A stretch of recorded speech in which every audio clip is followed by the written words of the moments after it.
नमस्कार, आप देख रहे हैं एवन उत्तर प्रदेश और मैं हूं आपके साथ भारती उत्कर्ष जैन। बुलेटिन की शुरुआत करेंगे इस वक्त की हेडलाइंस के साथ।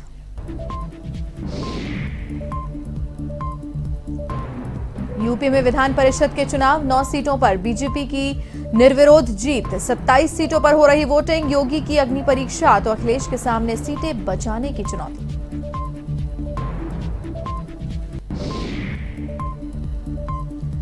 सीएम कार्यालय का official Twitter handle hack. Hackers ने सैकड़ों यूजर्स को किया टैग। हैकिंग के बाद अफसरों में मचा हड़कंप।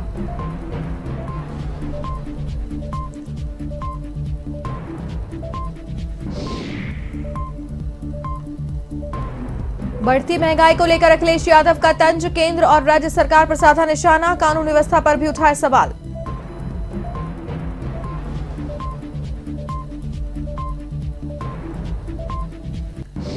रायबरेली में मामूली से विवाद को लेकर झगड़ा। सपा और भाजपा समर्थकों में हुआ खूनी संघर्ष। झड़प में कई लोग गंभीर रूप से हुए घायल।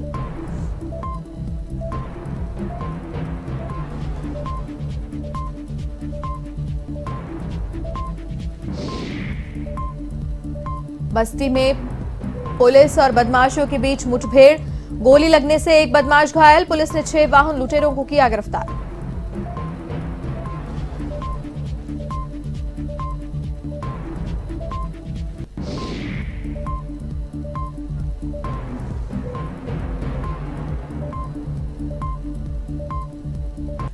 उत्तर प्रदेश में विधान परिषद के लिए मतदान हो रहा है। गोरखपुर नगर निगम परिसर स्थित बूथ पर पहुंचकर मुख्यमंत्री योगी आदित्यनाथ ने वोट डाला।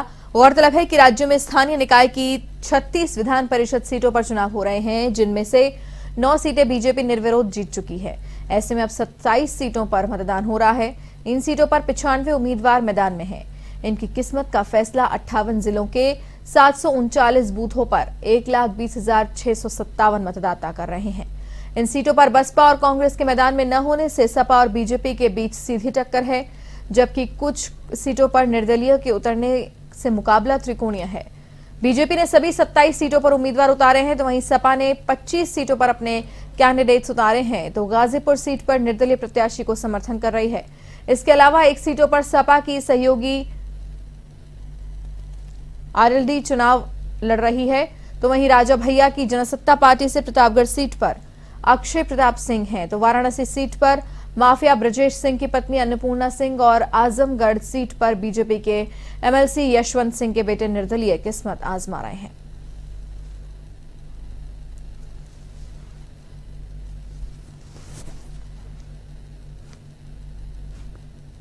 भारतीय जनता पार्टी का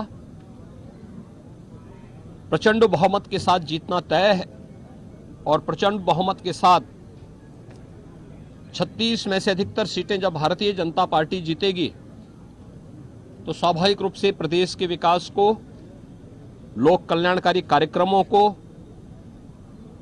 महिलाओं के कल्याण से जुड़ी हुई और उनके स्वावलंबन और सुरक्षा से जुड़ी हुई योजनाओं को, नौजवानों के रोजगार से जुड़े हुए कार्यक्रमों को, अन्नदाता किसानों के हितों के लिए, श्रमिकों के सम्मान और उनके स्वावलंबन के लिए सरकार और बेहतर तरीके से कार्य करने में सक्षम होगी। और मेरी सभी जनप्रतिनिधियों से अपील होगी कि प्रदेश के 25 करोड़ नागरिकों के हितों को ध्यान में रखते हुए हम भारतीय जनता पार्टी को जो आशीर्वाद जनता जनार्दन ने विधानसभा में दिया है, विधान परिषद में भी वो समर्थन अवश्य भारतीय जनता पार्टी के अधिकृत प्रत्याशियों को, चुने गए जनप्रतिनिधियों का अवश्य प्राप्त होगा।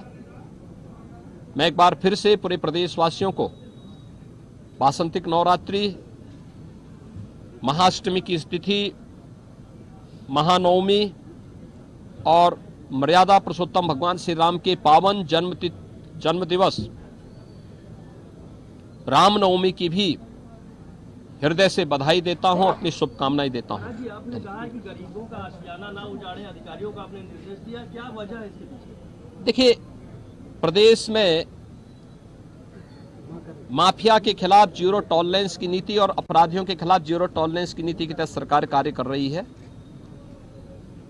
जनता जनार्दन का आशीर्वाद सरकार के सुरक्षा और बेहतर कानून व्यवस्था के मुद्दे पर जनता जनार्दन का, खासतौर पर आधी आबादी का आशीर्वाद भारतीय जनता पार्टी को प्राप्त हुआ। वे पेशेवर माफिया और अपराधी जो पहले सत्ता का संरक्षण प्राप्त करके प्रदेश में गरीबों का, व्यापारियों का, महिलाओं का, उनकी सुरक्षा पे सेंध लगाने का कार्य करते थे, या जिन्होंने सरकारी संपत्ति पर, सार्वजनिक संपत्ति पर कब्जा करके प्रदेश में अव्यवस्था पैदा करने का कार्य किया था, जिन्होंने उस समय की व्यवस्था के लीकेजेस का लाभ उठा करके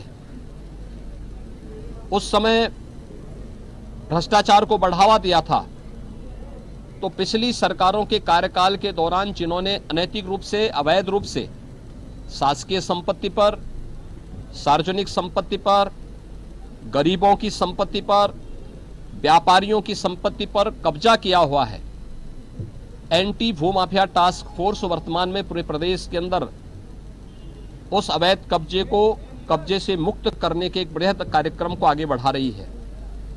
हम लोगों ने अब तक 2500 करोड़ रुपए की संपत्ति माफियाओं का, पेशेवर माफिया, इसमें पेशेवर अपराधी भी हैं, भूमाफिया भी हैं, खनन माफिया भी हैं, वन माफिया भी हैं, पशु माफिया भी हैं, इन सभी माफियाओं से जुड़ी हुई उस संपत्ति को जब्त किया है और उस पर प्रभावी कार्रवाई चल रही है। और इसी खबर पर अधिक जानकारी के लिए एवं संवाददाता सुनील पांडे गोरखपुर से जुड़ रहे हैं हमारे साथ फोन लाइन पर। सुनील, विस्तार से जानकारी दें, उत्तर प्रदेश में जो विधान परिषद के चुनाव हो रहे हैं, क्या कुछ अपडेट है इसे लेकर, क्योंकि सीधा मुकाबला है बीजेपी और सपा के बीच में, क्योंकि बीजेपी जहां एक तरह से अपना पूरा दमखम दिखा रही है, तो सपा भी ज्यादा से ज्यादा सीटें बचाने में लगी हुई होगी। जी, आज सुबह योगी आदित्यनाथ ने सबसे पहले अपना वोट डाला, उसके बाद उन्होंने प्रेस कॉन्फ्रेंस में कहा कि हमारी पार्टी सभी सीटों जीतेगी, और सबसे बड़ी बात है गोरखपुर भाजपा का सदस्य से मजबूत कर रहा है। गोरखपुर के साथ ही उन्होंने देवरिया, खैरियाबाद हर जगह संदेश दिया है कि जनता की बात दायश नहीं जाए। एक चीज और कहा, उन्होंने कहा कि जो बुलडोजर है माफियाओं पर चलेगा और लगातार चलता रहेगा, माफियाओं को किसी कीमत पर कोई छूट नहीं दी जाएगी। जी, तमाम जानकारी के लिए आपका बहुत बहुत धन्यवाद। तो ये थे हमारे संवाददाता सुनील, जिन्होंने इस खबर पर अपनी अपडेट्स हमारे साथ साझा की।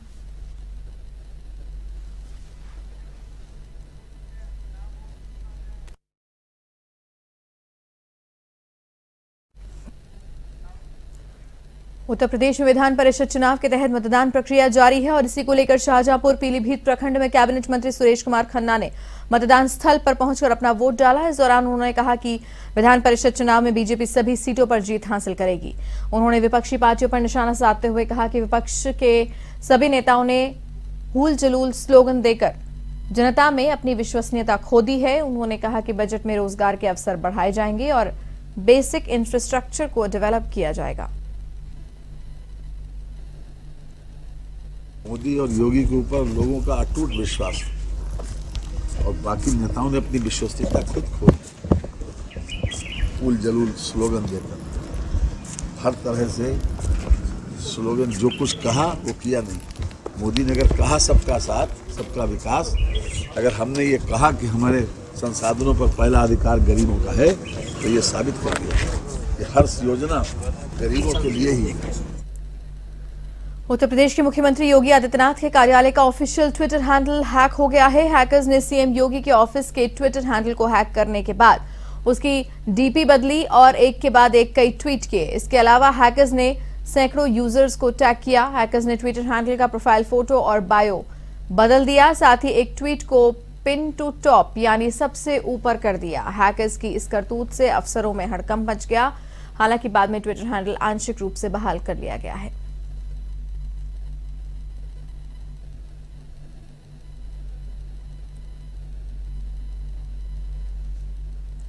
समाजवादी पार्टी के राष्ट्रीय अध्यक्ष और पूर्व मुख्यमंत्री अखिलेश यादव ने केंद्र सरकार व उत्तर प्रदेश की सरकार पर हमला बोला है। अखिलेश ने कहा कि ईंधन के बढ़ते दामों पर जब न कोई सरकारी नियंत्रण है, शासन न प्रशासन न प्रबंधन न ही नियमन है, तो इस मंत्रालय को तत्काल प्रभाव से भंग कर देना चाहिए। अखिलेश ने कहा कि जब सब कुछ बाजार के हवाले ही है तो फिर पेट्रोल डीजल गैस का मंत्रालय किस लिए है। तो वहीं ट्विटर पर 2 और पोस्ट करते हुए अखिलेश ने कानून व्यवस्था पर भी सवाल उठाए।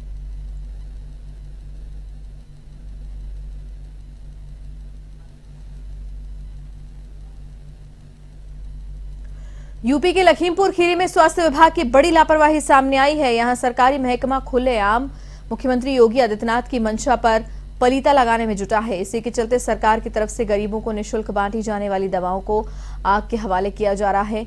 इन दवाओं को सीएचसी परिसर में ही आग के हवाले किया गया। साथ ही सबूत नष्ट करने के इरादे से सरकारी अभिलेखों को भी जलाया गया। इस बीच आग में जलती दवाओं का वीडियो तेजी से वायरल हो रहा है।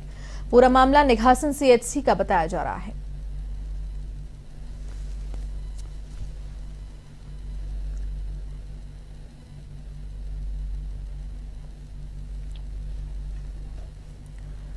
यूपी के बुलंदशहर में फूड पॉइजनिंग का मामला सामने आया है। यहां दूषित खाना खाने से 14 लोगों की तबीयत बिगड़ गई। घटना के बाद सभी लोगों को अस्पताल में भर्ती कराया गया, जहां 2 लोगों की हालत नाजुक बनी हुई है। तो वहीं फूड पॉइजनिंग से बीमार हुए लोगों में कई बच्चे शामिल हैं। इधर मामले की सूचना पाकर पहुंचे एससीएमएस राजीव प्रसाद ने सभी मरीजों से स्वास्थ्य की जानकारी ली।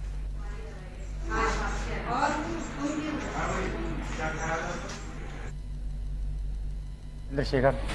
कितने लोग आपके परिवार में बीमार हुए, क्या खाया था? हमारे परिवार में 7 लोग हैं, तो उसमें से 7 को 7 यहीं पर थे। इसमें 2 की थोड़ी सी तबीयत ज़्यादा खराब थी तो लक्ष्मण लाइफ में चले गए। किस चीज़ के खाने से हुआ था? ऐसा व्रत वगैरह चल रहा था तो व्रत का ही खाना खाया था इन लोगों ने। आलू और सवाल ये सब आलू वगैरह आ गया, कूट वगैरह, समा के चावल वगैरह, ये सब चल रहा है इस टाइम। तो यही खाना खाया था इन लोगों ने। एक ही परिवार के लोग सब यहीं पे हैं, बाहर भी चल रहा है इलाज? 2 लक्ष्मण लाइफ लाइन में, 5 यहीं पर हैं। अब कैसी हालत बताई जा रही है? अभी इनके जाँच वगैरह हुई है अभी, तो अभी थोड़ी सी रिपोर्ट वगैरह नहीं आई है। इन्होंने कुछ खाने में कुछ इनका गड़बड़ रहा है, जिसकी वजह से इन्हें परेशानी हुई है। तो अभी आए हैं ये लोग। ये वैसे तो सब ठीक है, कुछ एक ही परिवार के हैं, उनमें बच्चे भी हैं कुछ आदमी जिसमें। अब देखिए इलाज चल रहा है, ठीक हो जाएंगे। फूड पॉइजनिंग का मामला था, सुबह भी आया था। हाँ, सुबह भी आया था। वो दूसरे गांव का था, उन्होंने कुट्टू के आटे की कुछ सामान खाया होगा बना के, तो उसकी वजह से उन्हें परेशानी हुई। यूपी के रायबरेली में मामूली से विवाद को लेकर भाजपा और सपा समर्थक आमने सामने हो गए। इस दौरान दोनों पक्षों के बीच जमकर लाठी डंडे चले। इस झड़प में दोनों पक्षों के कुल 7 लोग जख्मी हुए। घटना के बाद सभी घायलों को जिला अस्पताल में भर्ती कराया गया। तो वहीं पुलिस ने तहरीर के आधार पर दोनों पक्षों के खिलाफ मुकदमा दर्ज कर लिया। दरअसल पूरा मामला भदोखर थाना इलाके के गुलरेहा गांव का है, जहां राम बहादुर यादव पक्ष ने रामायण पाठ का आयोजन किया। इस दौरान राजाराम यादव पक्ष से कुछ लोग वहां पहुंचे और छींटाकशी करने लगे। तभी दोनों पक्षों में झगड़ा हो गया। उधर गांव में एहतियात के तौर पर पुलिस ने भारी जाब्ता तैनात किया है।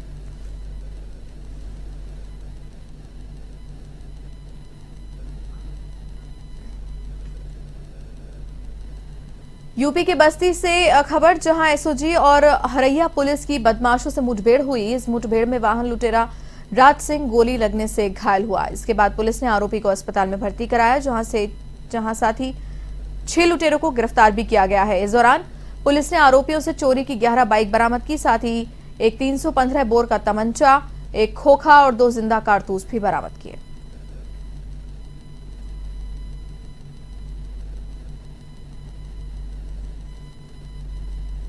एसओजी की टीम जब क्षेत्र में भ्रमणशील थी तो ये सूचना प्राप्त हुई कि एक शातिर अपराधी अपने साथी के साथ में बाइक पर देखा गया है। जब उस अपराधी का पीछा किया गया तो उसने हमारी पुलिस की टीम पर फायरिंग कर दी, जिसके संबंध में जब टीम ने घेर करके उस पर जवाबी कार्रवाई करी तो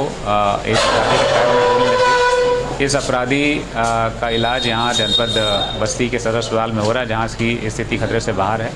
इसका नाम राज सिंह है और ये अपने साथी नीरज के साथ में पकड़ा गया है। इनके कब्जे से एक अवैध तमंचा बरामद हुआ है। ये शातिर चोर हैं। इनके जानकारी पड़ने पर इनके गैंग के 4 और मेंबरों को गिरफ्तार किया गया और उनकी निशानदेही पर 11 बाइकें बरामद हुई हैं। ये बाइक लिफ्टर गैंग है, जिन्होंने फैज़ाबाद और बस्ती के कई थानों से बाइकें चुराई हैं, जिनको हमने अभी तस्दीक करी है। तो जनपद बस्ती के कोतवाली, वाल्टरगंज, रदौली, हरैया और अयोध्या के थानों से बाइकें चोरी हुई हैं। इनसे अभी और पूछताछ की जा रही है कि इनके द्वारा और क्या क्या घटनाएं की गई हैं। इनकी जानकारी करके इन सभी के ऊपर गैंगस्टर की कार्रवाई भी की जाएगी। इतनी अच्छी कार्रवाई करने के लिए थाना हरैया और एसओजी की टीम को मेरी तरफ से और आईजी बस्ती सर की तरफ से 25,000 रुपये का इनाम। यूपी के बिजनौर में नाबालिग ने दुष्कर्म का आरोप लगाते हुए एसपी से न्याय की गुहार लगाई। पीड़िता ने आरोपी की गिरफ्तारी की मांग को लेकर पुलिस अधीक्षक डॉक्टर धर्मवीर सिंह को शिकायत पत्र सौंपा, तो वहीं कोर्ट के आदेश पर आरोपी के खिलाफ पुलिस ने संबंधित धाराओं में मामला दर्ज कराया है। युवती का कहना है कि आरोपी लगातार फोन पर जान से मारने की धमकी दे रहा है। फिलहाल पुलिस पूरे मामले की जांच में जुटी है।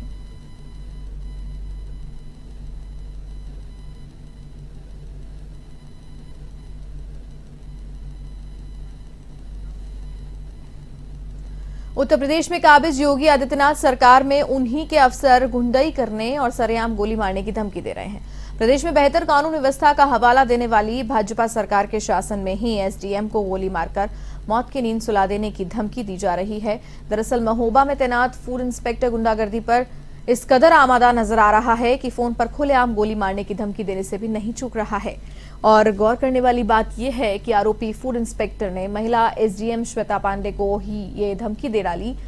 मामला कुलपहाड़ तहसील में तैनात एसडीएम श्वेता पांडे से जुड़ा है। दरअसल शराब के नशे में धुत फूड इंस्पेक्टर नागेंद्र पटेल ने कुलपहाड़ एसडीएम कार्यालय में पहुंचकर अभद्रता शुरू कर दी, जिसके बाद एसडीएम ने नायब तहसीलदार और पुलिस की मौजूदगी में नागेंद्र पटेल का मेडिकल परीक्षण कराया, जिसमें दोष सिद्ध होने पर फूड इंस्पेक्टर बौखला गया। इसके चलते आरोपी ने कुलपहाड़ तहसील में तैनात महिला एसडीएम श्वेता पांडे को गोली मारने की धमकी दी। इधर धमकी का ऑडियो सोशल मीडिया पर वायरल हो रहा है। इसका संज्ञान लिया गया है और ये जैसा मेरे द्वारा सुना गया है, इसमें दो व्यक्तियों के बीच में बात है, जिसमें एक तथाकथित रूप से पत्रकार और दूसरे खाद्य निरीक्षक बताए जा रहे हैं।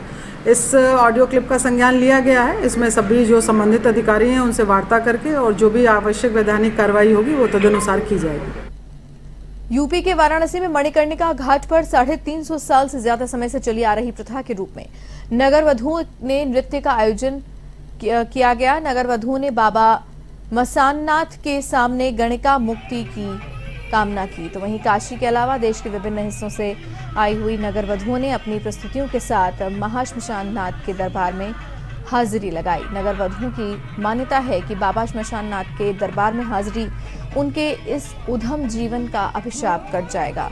धधकती चिताओं के बीच नगर वधुओं के घुंघरू बजते रहे और वहीं महोत्सव के अंतिम दिन बाबा महाश्मशान नाथ का विधि विधान से पूजन किया गया।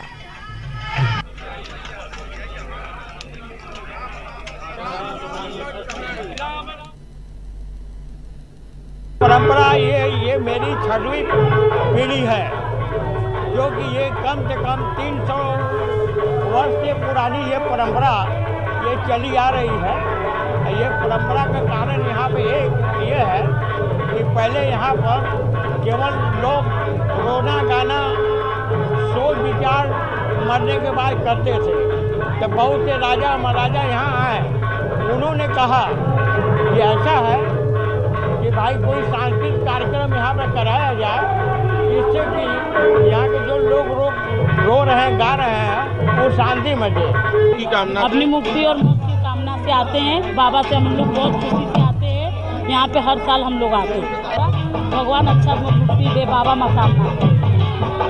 बाबा महाश्मशाननाथ मंदिर मणिकर्णिका घाट वाराणसी। आज बाबा मसाननाथ जी का त्रिदिवसीय श्रृंगार महोत्सव का समापन का दिन है। ये चैत्र नवरात्र की पंचमी से सप्तमी तक मनाया जाए।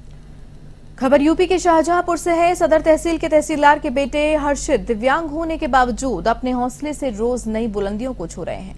मूल रूप से जौनपुर के मड़ियाहू के रहने वाले हर्षित दोनों पैरों से दिव्यांग हैं, लेकिन हाल ही में नई दिल्ली के तुगलकाबाद से doctor Karni Singh shooting range में उन्होंने 2nd नेशनल पैराशूटिंग चैंपियनशिप में सिल्वर मेडल हासिल कर प्रदेश और परिवार का नाम रोशन किया है। हर्षित ने प्रतियोगिता में उत्तर प्रदेश का प्रतिनिधित्व किया था। हर्षित का सपना है कि वो भारत के लिए पैरा ओलंपिक खेले। मेरे लिए मेरा देश सबसे ऊपर है। मैं अपने देश को नंबर 1 पे देखना चाहता हूँ, मैं उसको आगे लेके जाना चाहता हूँ और अपने देश को रिप्रेजेंट करना चाहता हूँ, नंबर 1 बनाना चाहता हूँ। इसलिए देश भावना मेरे लिए सबसे ऊपर है।